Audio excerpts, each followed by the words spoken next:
नमस्कार आदाब दोस्तों। तो चलिए आज फिर हम आप लोगों के लिए लाए देश और दुनिया की तमाम ताजा बड़ी खबरें, ब्रेकिंग न्यूज हेडलाइंस, एक एक करके तमाम बड़ी खबरें आपके सामने रखेंगे। सबसे पहली और बड़ी खबर में आपको बताएंगे दोस्तों कि महाराष्ट्र विधानसभा चुनाव रिजल्ट के बाद एक बहुत बड़ा खुलासा हुआ है। यहां पर 95 से ज्यादा सीटों पर झोल किया गया है। बताया जा रहा है कि 95 सीटों पर गिने और डाले गए वोटों में जबरदस्त तरीके से अंतर देखने को मिला है, जिसके चलते यहां पर ये नया खुलासा हुआ है। और इस खुलासे के बाद चुनाव आयोग और मशीन के ऊपर सवाल खड़े हो रहे हैं। किस तरीके से आगे इसकी पूरी जानकारी आपको देंगे। साथ ही साथ अगली बड़ी खबर में आपको बताएंगे दोस्तों कि महाराष्ट्र के बाद झारखंड के अंदर भी चुनाव की काउंटिंग में और चुनाव की वोटिंग के दौरान घोटाला करने का आरोप लगा है। किस तरीके से आगे इसकी भी जानकारी देंगे। साथ ही साथ अगली बड़ी खबर में आपको बताएंगे दोस्तों कि भारतीय जनता पार्टी के नेता ने एक बहुत अच्छा काम किया है। खबर आ रही है कि बीजेपी सरकार के मंत्री ने अजान की आवाज सुनकर अपने भाषण को रोक दिया और ला इलाहा इल्लल्लाह का नारा वहां पर गूंजा है। यह मध्य प्रदेश का मामला बताया जा रहा है, लेकिन यह चीज कुछ लोगों को रास नहीं आ रही है, जिन्होंने बीजेपी सरकार के इस मंत्री के खिलाफ मोर्चा खोल दिया है। कौन से ये मंत्री हैं, आगे इसकी भी जानकारी आपको देंगे। साथ ही साथ अगली बड़ी खबर में आपको बताएंगे दोस्तों कि असदुद्दीन ओवैसी का बड़ा बयान सामने आया। जिस तरीके से मंदिर मस्जिद, हर मस्जिद के नीचे मंदिर ढूंढने की कोशिश की जा रही है, इसको लेकर के ओवैसी भड़क गए हैं और उन्होंने एक बड़ा बयान दे दिया है और उन लोगों को लताड़ भी लगाई है जो लगातार इस तरीके से विवाद फैलाने की कोशिश कर रहे हैं। साथ ही साथ खबर दोस्तों यहां पर सामने आ रही है कि वक्फ संशोधन बिल पर बीजेपी को लगा बहुत बड़ा झटका। एनडीए में वक्फ संशोधन बिल को लेकर के दो फाड़ हो गए हैं दोस्तों। कौन सी पार्टी अलग हो गई, इससे इसकी भी जानकारी देंगे। साथ ही साथ खबर आ रही है धीरेन्द्र शास्त्री ने निवाड़ी जिले में हिंदू सनातन यात्रा के दौरान 6वें दिन एक और विवादित बयान दिया है। क्या कहा, इसके बयान को भी सुनाएंगे। साथ ही साथ खबर आ रही है दोस्तों अजमेर दरगाह को हिंदू मंदिर बताने वाली याचिका पर कोर्ट के फैसले के बाद पूरे देश में चर्चा तेज हो गई है और इसको लेकर के अजमेर शरीफ कमेटी की तरफ से बड़ा बयान आया है, उनके बयान को भी सुनाएंगे। साथ ही साथ आपको बताएंगे दोस्तों फैक्ट चेकर मोहम्मद जुबैर के ऊपर एक और मामला दर्ज कर दिया गया है और इसके चलते हाईकोर्ट के अंदर कुछ चीजें दी गई हैं जो कि अपने आप में परेशान करने वाली हैं। आगे इस पर भी जानकारी देंगे। साथ ही साथ दोस्तों लेबनान से कुछ अपडेट्स हैं, उस पर भी चर्चा करेंगे। उससे पहले एक छोटी सी रिक्वेस्ट आपसे करेंगे दोस्तों, आपको क्या लगता है, क्या वाकई महाराष्ट्र और झारखंड के अंदर झोल किया गया है चुनाव में? कमेंट सेक्शन में अपना फीडबैक जरूर दीजिए। अगर वीडियो पसंद आए तो लाइक करिए, शेयर करिए, चैनल पर नए तो सब्सक्राइब करने के बाद बेल आइकन को प्रेस करना ना भूले। बात करेंगे पहली और बड़ी खबर की। जैसा कि आप जानते हैं दोस्तों कि महाराष्ट्र विधानसभा चुनाव के रिजल्ट आ चुके हैं। भारतीय जनता पार्टी ने 132 सीटें जीती हैं, जबकि एकनाथ शिंदे की पार्टी जो शिवसेना है उसने भी 60 के करीब सीटों पर कब्जा किया है और 40 से ज़्यादा सीटें जो है एनसीपी की तरफ से जीती गई हैं। लेकिन दोस्तों इस चुनाव रिजल्ट के आने के बाद जहां एक तरफ मशीन के ऊपर सवाल खड़े हो रहे थे, तो वहीं पर अब शिवसेना यूबीटी की तरफ से चुनाव में जबरदस्त घोटाले का आरोप लगाया गया है। और ये घोटाला कोई छोटा मोटा घोटाला नहीं है, बल्कि 95 सीटों के ऊपर घोटाले का आरोप लगाया गया है। महाविकास आघाड़ी ने 95 सीटों पर गिने गए और डाले गए वोटों में अंतर का गंभीर आरोप लगाया है। एमवीए के नेताओं ने कहा है कि 76 सीटों पर गिने गए वोट डाले गए वोटों से कम पाए गए हैं। इस मुद्दे ने राजनीतिक हलचल मचा दी है। बताया जा रहा है कि शिवसेना यूबीटी सांसद प्रियंका चतुर्वेदी ने सवाल उठाते हुए कहा कि क्या ईवीएम के जरिए वोटों में छेड़छाड़ की जा रही है। उन्होंने इसे व्यापक चर्चा का विषय बताते हुए मामले की गहराई से जांच करने की मांग कर दी है। साथ ही साथ यहां पर देखिए महाराष्ट्र के अखबार भी ये बता रहे हैं कि 95 सीटों पर डाले गए और गिने गए वोटों में अंतर है। करीब 60 सीटें, 76 सीटें ऐसी हैं जहां बताया जा रहा है कि गिने गए वोटों की संख्या डाले गए वोटों से कम है। सवाल ये उठता है कि क्या ईवीएम को वोटों में छेड़छाड़ का माध्यम बनाया जा रहा है? ये सवाल करते हुए यहां पर चुनाव गड़बड़ी का आरोप लगाया जा रहा है।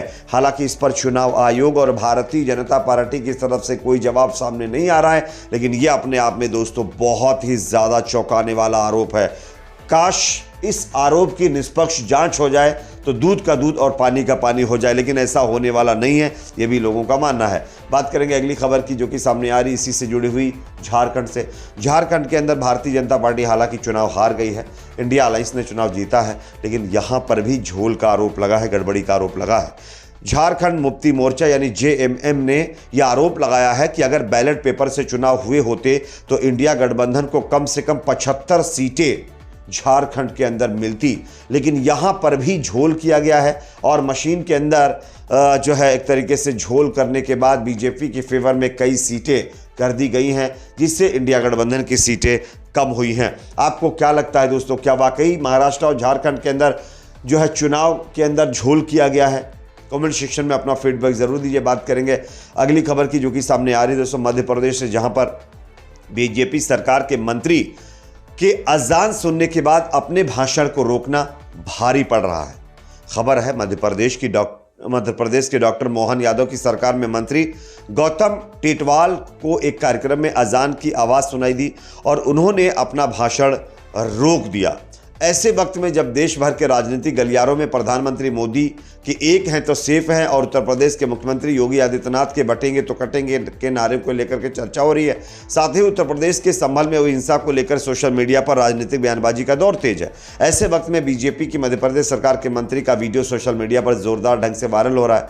वीडियो में कंटेंट कुछ है ही ऐसा कि यह वायरल हो जाएगा। इस वीडियो में आपको बताते हैं दरअसल है क्या। मध्य प्रदेश के डॉक्टर मोहन यादव की सरकार में मंत्री गौतम टेटवाल एक कार्यक्रम में लोगों को संबोधित कर रहे थे। यह कार्यक्रम राजगढ़ के मऊ गांव में हो रहा था।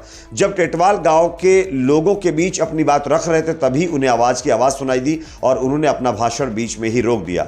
जिस समय यह कार्यक्रम हो रहा था उस समय शाम का वक्त हो रहा था, 7:15 का टाइम था, ईशा की नमाज हो रही थी। अजान पूरी होने के बाद मंत्री टेटवाल ने कहा, वो कहता है कि उससे डरो, नेक काम करो, सर्वे भवन्तु सुखिनः, सर्वे सन्तु निरामया, सर्वे वरदानि पश्यन्तु मा कश्चित् दुख भाग भवेत, ऐसा कुछ उन्होंने मतलब जो है बयान दिया।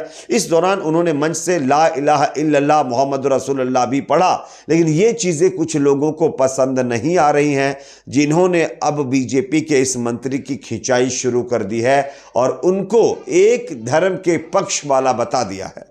खैर, काश इस तरीके के तमाम हमारे देश के नेता हो जाएं तो शायद देश का जो भाईचारा खत्म हो रहा है वो खत्म ना हो। बात करेंगे अगली खबर की जो कि सामने आ रही है। असदुद्दीन ओवैसी का बहुत बड़ा बयान। देश में जिस तरीके से हर मस्जिद के नीचे मंदिर ढूंढने की कोशिश की जा रही, विवाद खड़ा करने का प्रयास किया जा रहा, इसको लेकर के असदुद्दीन ओवैसी का बड़ा बयान सामने आया है। ऑल इंडिया मजलिस इत्तेहादुल मुस्लिमीन प्रमुख असदुद्दीन ओवैसी ने सुप्रीम कोर्ट के फैसलों पर सवाल उठाते हुए कहा कि पीस ऑफ वर्शिप एक्ट 1991 को कमजोर किया जा रहा है। उन्होंने अपने बयान में कहा कि यह कानून बाबरी मस्जिद जैसे विवादों को रोकने के लिए बना था, लेकिन हालिया घटनाओं ने हिंदुत्व संगठनों को हर मस्जिद को निशाना बनाने की हिम्मत दे दी है। यह बयान ऐसे वक्त में आया है जब संभल में जामा मस्जिद के सर्वे के दौरान हुई हिंसा में 5 से ज्यादा लोग खत्म हो चुके हैं। बात करेंगे अगली खबर की जो कि सामने आ रही है। वक्फ बिल को लेकर के मोदी सरकार को बड़ा झटका लगा है। जेडीयू ने अब वक्फ बिल के खिलाफ मोर्चा खोलते हुए बीजेपी को झटका दे दिया है, जिसके चलते इस बिल को पास करना बहुत मुश्किल हो गया है और एनडीए में इस बिल को लेकर के 2 फाड़ हो गए हैं, जिससे बीजेपी की उम्मीदों पर पानी फिर गया है। एक और अपडेट दोस्तों यहां पर सामने आ रही है। धीरेंद्र शास्त्री का एक और विवादित बयान। हिंदू सनातन यात्रा में धीरेंद्र शास्त्री ने एक बार फिर विवादित बयान दिया है। धीरेंद्र शास्त्री ने कहा है कि मंदिरों में बनी मस्जिदों को फिर से मंदिरों में बदल दिया जाएगा। गीता और रामायण की बातें हर बच्चे से लेकर वृद्ध तक बोलने लगेंगे। हिंदुओं को मंजिल तक मिलेगी जब नारी नारायणी बन जाएगी। और साथ ही साथ उन्होंने एक समुदाय के खिलाफ सीधे तौर पर विवादित बयान दिया है। बाबा ने कहा है हिंदू राष्ट्र में रहकर हिंदू राष्ट्र का झंडा फहरा देंगे तब हिंदुओं को मंजिल मिलेगी। और साथ ही साथ उन्होंने हिंदू जाग जाए तो बढ़िया है, नहीं जग जाए तो बढ़िया है, जल्दी इस्लामिक राष्ट्र बन जाएगा, ऐसे विवादित बयान देते हुए बाबा ने लोगों को भड़काने की कोशिश की है। एक और अपडेट सामने आ रही है दोस्तों। अजमेर शरीफ दरगाह को हिंदू मंदिर बताने वाली याचिका को कोर्ट ने मंजूर करते हुए अब अजमेर कमेटी को और साथ ही साथ एएसआई को सर्वे को लेकर के नोटिस जारी किया, जिसके बाद दरगाह के खादिम भड़क गए हैं। उनका कहना है कि इस तरीके से उन लोगों की उम्मीदें पूरी नहीं होंगी जो इस दरगाह के नीचे मंदिर ढूंढने की कोशिश कर रहे हैं। यह पूरी तरीके से बकवास है। बात करेंगे अगली खबर की जो कि सामने आ रही है दोस्तों। फैक्ट चेकर मोहम्मद जुबैर पर भारत की संप्रभुता और एकता को खतरे में डालने का मामला दर्ज हो गया है। गाजियाबाद पुलिस ने इलाहाबाद हाईकोर्ट को इसकी जानकारी दे दी है। यानी कि जो देश में एकता भाईचारे की बात करेगा उसको इसी तरीके से फंसाने का प्रयास किया जा रहा है। इस पर आपकी अपनी क्या राय कमेंट सेक्शन में बताइए। वीडियो को लाइक शेयर, चैनल पर नए तो सब्सक्राइब जरूर करें।